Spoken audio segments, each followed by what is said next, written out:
नमस्कार मित्रांनो, मी वरद ऋषिकांत पाटील. तर मित्रांनो, आता आपण सिंधुदुर्ग करून आता विजयदुर्गकडे आलेलो आहोत. तर मित्रांनो, हा तुम्ही समोर असा विजयदुर्ग किल्ला बघू शकतात आणि त्यासमोरच समुद्र.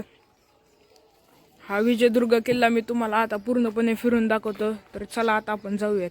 तर मित्रांनो, आता आपण विजयदुर्ग किल्ल्याच्या आतमध्ये चालले. तुम्ही हा बघू शकतात, असं हे विजयदुर्ग किल्ल्याचे एंट्री आहे आणि त्यासमोरच असा समुद्र. चला चला मित्रांनो, आता आपण विजयदुर्ग किल्ल्याच्या आतमध्ये जाऊ. मित्रांवरचा जो दरवाजा बघत आहात तो आहे जीबीचा दरवाजा. तर मित्रांनो, जीबीच्या दरवाजातून वर आपल्याला असा हा विजयदुर्गाचा महादरवाजा दिसतो. तुम्ही बघू शकता, असा खूप मोठा महादरवाजा आहे. तर मित्रांनो, तुम्ही हा समोर जे दरवाजा बघत आहात हा पूर्ण खलबत खाण्याची बिल्डिंग आहे. तुम्ही बघू शकतात. तर आपण आता खलबत खाण्याच्या आतमध्ये जाऊयात. तर मित्रांनो, आता आपण खलबत खाण्याच्या आतमध्ये आलो. तर तुम्ही बघू शकतात, असा काही खलबत खाना होता. हे जुने दगड आहेत, पण ह्यात आत्ता चुना भरलेला आहे. तर मित्रांनो, खलबत खाण्यापासून वर आले आपल्याला चिलखती बुरुजावरनं ही अशी 3 मजली माडी दिसेल. तुम्ही बघू शकतात, हा म्हणजे पहिला मजला, दुसरा आणि तिसरा मजला आता पडलेला आहे. तर तुम्ही मित्रांनो बघू शकतात, अशी 3 मजली माडी त्या काळात सुद्धा होती. तर आणि हे समोर पूर्ण विजयदुर्ग गाव तुम्ही बघू शकतात. तर मित्रांनो, आता आपण विजयदुर्ग या किल्ल्यावर आहेत. तर ह्या किल्ल्याचे वैशिष्ट्य म्हणजे ह्याला जेब्राल्ट ऑफ आशिया ह्या नावाने ओळखले जाते. व हा किल्ला म्हणजे त्या काळातील शिवाजी महाराजांच्या काळातील त्यांनी बनवलेला हा आरमाराची राजधानी म्हणून ह्या किल्ल्याला ओळखले जाते. व मित्रांनो, ह्या किल्ल्याला घेरिया अशाही नावाने ओळखले जाते. घेरिया याचा अर्थ म्हणजे हा किल्ला 3 गडांनी घेरलेला आहे म्हणून ह्या किल्ल्याला घेरिया म्हणले जाते. तर मित्रांनो, मी आत्ता चिलखती बुरुजावर आहे. तुम्ही असा भारी नजारा बघू शकताल. तर मित्रांनो, ह्या किल्ल्यावर 3 असे युद्ध झालेले आहेत. पहिले डच, दुसरे पोर्तुगीज आणि इंग्रज. आणि इंग्रजांसोबतच्या युद्धात हा किल्ला 1818ला इंग्रजांच्या ताब्यात गेला. तर मित्रांनो, तुम्ही ही समोर जी बिल्डिंग बघत आहात ही आहे विजयदुर्गवरील सदर. तर आता आपण ह्याच्या आतमध्ये जाऊयात. तर चला. तर मित्रांनो, सदरेत पुढे आपल्याला हा असा भला मोठा दरबार हॉल दिसतोय. तर चला आतमध्ये जाऊया. तर मित्रांनो, तुम्ही बघू शकतात, हा असा किती मोठा दरबार हॉल आहे. तर मित्रांनो, सदरेच्या समोरच असं खाली जाण्यासाठी भुयारी मार्ग आहे. तर आता आपण तिकडे चाललेलो आहे. मी तुम्हाला सगळं दाखवतो भुयारी मार्गातील. तर मित्रांनो, तुम्ही असा हा भुयारी मार्ग बघू शकताल. हा वाघोटा बुरुजावर नेतो आपल्याला. तर मित्रांनो, भुयारी मार्गातून वर आल्यावर आपल्याला ह्या प्रकारची अशी वाखटून खाडी दिसेल. तुम्ही बघू शकतात, अशी खूप मोठी खाडी आहे.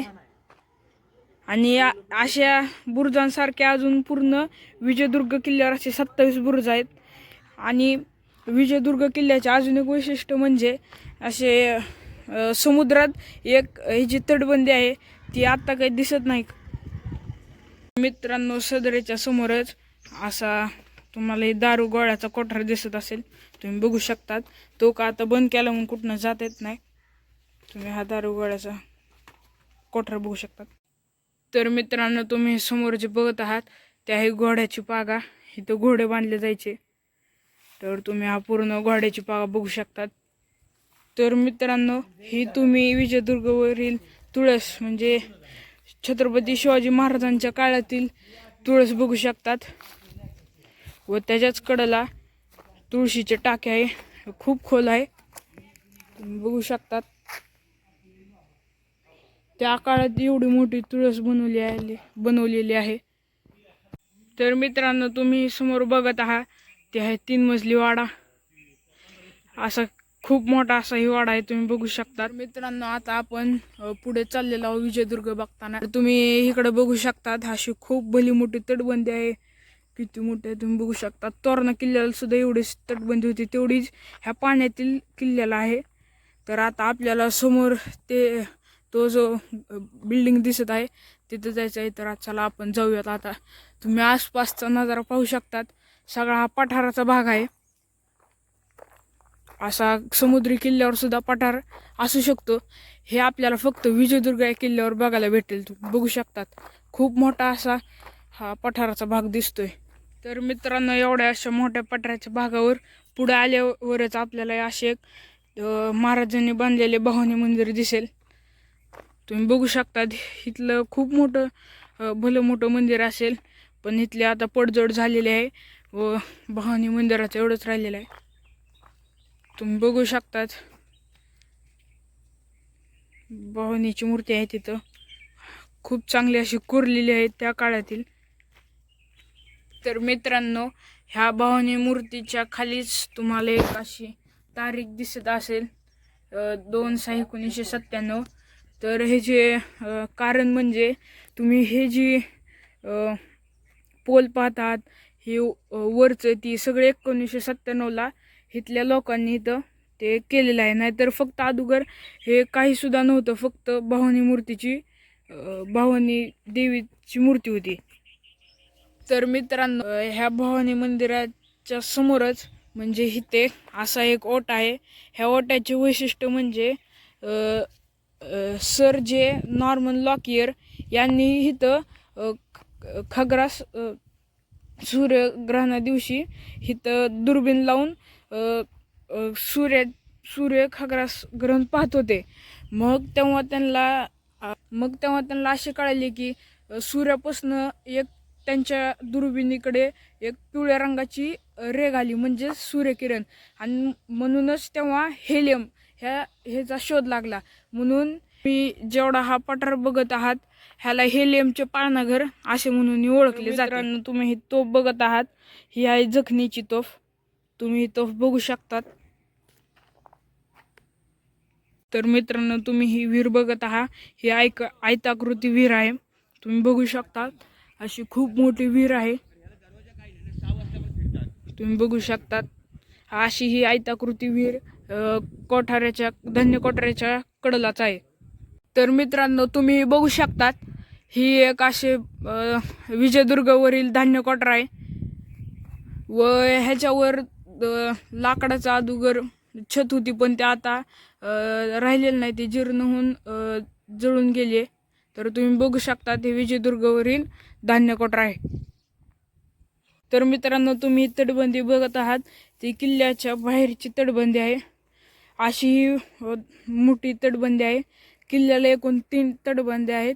ही पहिली तटबंदी म्हणजे सगळ्यात समुद्र किनाऱ्याला चिटकून असलेली तटबंदी, व ह्या तटबंदीवर एकूण 27 बुरुज आहेत. तर तुम्ही असाही मोठा समुद्र बघू शकतात. व मित्रांनो, ह्याच तटबंदीवर अशा प्रकारचे अजून 27 बुरुज आहेत. तर तुम्ही तटबंदी बघू शकता. मित्रांनो, असाही माझ्या मागे एक समुद्र आहे. मला मी एक गोष्ट सांगतो. आता जी तुम्हाला इथं समुद्रात खूप बोटी दिसत असतील, तर इकडं कोकणच्या भागात मासेमारीचा खूप मोठा व्यवसाय आहे. तर तुम्ही बघू शकता अशा कित्येक बोटी चाललेल्या आहेत. तर मित्रांनो, आता आमचा विजयदुर्ग हा किल्ला पूर्ण फिरून झालेला आहे. मला हा विजयदुर्ग किल्ला खूप आवडला. इथं बघण्यासारखं खूप काही आहे, तुम्ही सुद्धा येऊ शकतात. तर मित्रांनो, ही आपली कोकण सिरीज मधला पार्ट 4 आहे. पहिला पार्ट म्हणजे पद्मदुर्ग, दुसरा जंजिरा, तिसरा सिंधुदुर्ग आणि चौथा पद्मदुर्ग. तर हा तुम्ही कोकण सिरीज बघत राहा. मी यूट्यूबवर व्हिडिओ अपलोड करणार आहे कोकण सिरीजची. अजून आपलं खूप कोकण फिरायचं राहिलेलं आहे.